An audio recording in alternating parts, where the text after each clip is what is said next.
So he's toxic. He's broke. He bars your Ultima. You call it love. Yeah, we're talking street dudes and why in our culture women love them. Let's get right into it. So let me just go to the hood nigga, because the hood nigga already gonna go above and beyond when he comes to a girl like me, because he's gonna appreciate what I bring to the table versus a good guy who knows he has all these options. He's gonna take me for granted. So I'll Right? She said it right there. A good dude, someone that actually knows what his value is and what he has options. This is like it's you purposely want to eliminate people you know would be good for you, or dare I say, better than you. So it's always been my contention that when women like hood dudes, because you don't want to be challenged. You don't want as much as you say that that men are intimidated by your success, your ambition, all the things you do. You don't want to be put up against that. You always want to be in a better position so you can dominate, so you can wield the power. But when you actually come up against someone that actually is real like that, it's frightening. If you're not ready to call it what it is, you see that and you submit to that and say, "Wow, that's amazing. I can learn so much. This is a safe space." You don't want that. You want the chaos. You want the drama because that's familiar to you. It's unfortunate. That's not to say anything about the fast money, the fast life, the excitement, all this, or more importantly, what I think in our culture, what we all end up doing is we look at we define masculinity by the hood dude, by that, right? We don't for whatever reason we won't pay attention to the outcomes. We won't say about how dangerous that life is, about what we know, how these things actually end up. We'll ignore all of that and we'll see. Listen, this is cool. This is what the music is touting, and we'll push that. We'll go with that. We'll watch, and this is from the man's standpoint. We'll watch women we're madly in love with, right? Madly would do anything for. We'll watch you go with these guys and get these terrible outcomes. Then 10, 15 years later, you want to come back and look at us and say, yo, but I know better now. We there's this huge discount. We're just like, that's who you want. And to make matters even more like fraught, is we know that's the type of guy you're into. You'll get with us, you'll for the security, for the stability. But the ones you're dreaming about is still that guy. Let's continue. just go to the hood nigga who gon' you know what I'm saying, take me on the adventure I deserve. There's some kind of fetish with street dudes because we mistake them as being more masculine. I really wish that women would stop putting street dudes on a pedestal. And I mean, you see It's not just women, it's our culture. Our culture absolutely puts them on a pedestal. how Glorilla's song, she was talking about the type of dude that she wanted, and that's cool because she's selling you an illusion. And don't get me wrong, I love that song. I like Glorilla, but she's giving you she's romanticizing and sexualizing the type of guy that you keep saying that you don't want. If we actually held ourselves accountable for the type of men that we chose, I don't think we would keep romanticizing men that are in survival mode. These are the same men giving you those terrible outcomes that you will now take to the dating market after this happened, after the drama with police, after the physical abuse, after putting your life and kids and lifestyle in danger. And you'll take that and you'll meet other guys who like, wow, you look like a great package on the outside. You've got nothing but this trauma. And then you have this expectation. Hey, why is that guy boring? Why is he boring? Because this is the thing, this is an environment you've been socialized under. This is what you're actually craving, what you're desiring. And you look at us like we're wrong. Like, you don't our culture has this weird fascination with this struggle, and to normalize it and then look at everyone else. It's like, no, he's the boring engineer. Like, the the truth is, boring relationships are boring. Like, healthy relationships are boring, right? There's routine. This happens and that. This happens and that. Yeah, you can have excitement. That doesn't mean it's the end of the world.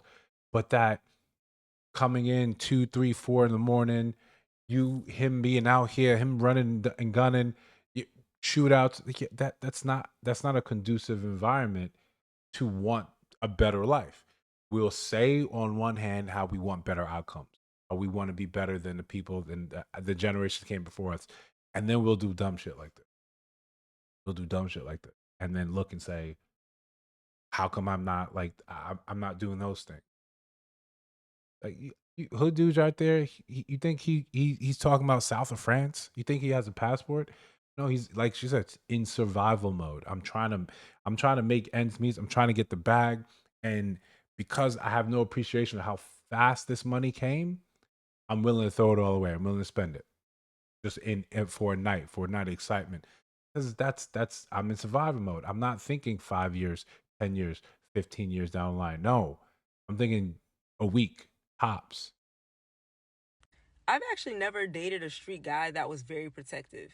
It's a complete myth that they're more masculine and more protective, and they're actually more combative, and they lack a lot of emotional maturity because they're in survival mode. They're not trying to love you.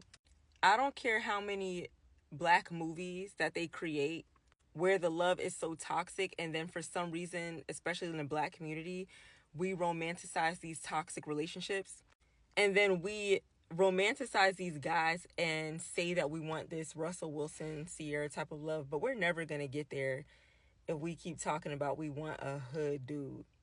It's not only that you're not going to get there, obviously, right? You're not going to get, but even if you put these people in front of you, you wouldn't know what to do.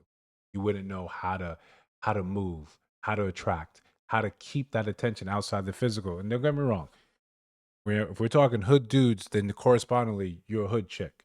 Hood chicks, for whatever reason, they know how to look good. They know how to put the thing together. That's like a skill set. They can do that.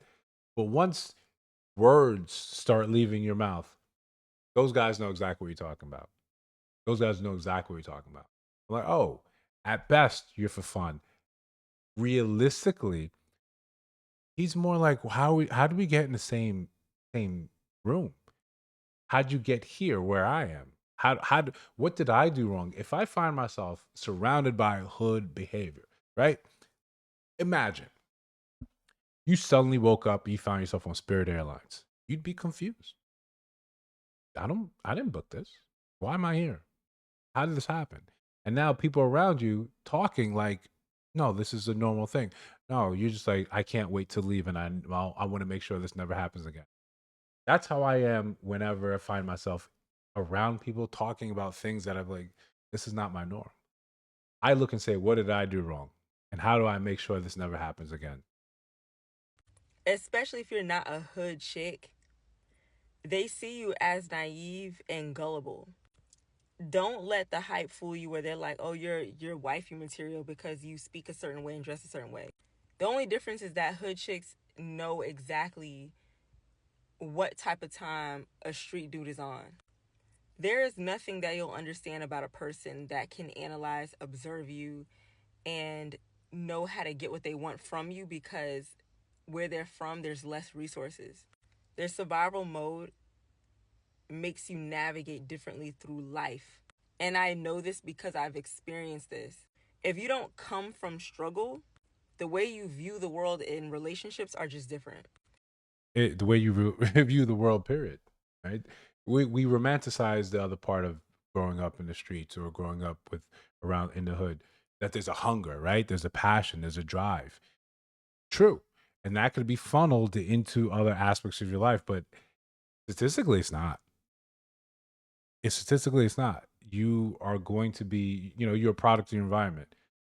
That's a very normal thing, and it's an understandable thing because that's exactly what happens. We want to ignore the very real outcomes, right? Especially when the long arm of the law, starts pressing down on you. When the state takes, umbrage to some of the stuff people are doing. When they come in there, and then you and your boo thing, he's got two felonies. You're clean, but now someone's got to take this gun charge. Someone's got to take this. We're in a car. Someone's got to say this drugs was theirs, and he's looking at you. because you're a ride or die chick, right? You've claimed that. That's what you came from. And he's already convincing you as the cops are walking up, hey, you they're gonna go easy on you. They're gonna go easy on you. I'll take care of you. What time? Just it's one of those things when we talk so much about generational curses. This never comes up. This never comes up. We talk about the hold like Sweet Baby Ray's has on the black community. We don't talk about this type of nonsense. If you feel me, let me know. Let me know down in the comments. All right, I can't be the only one. I can't be the only.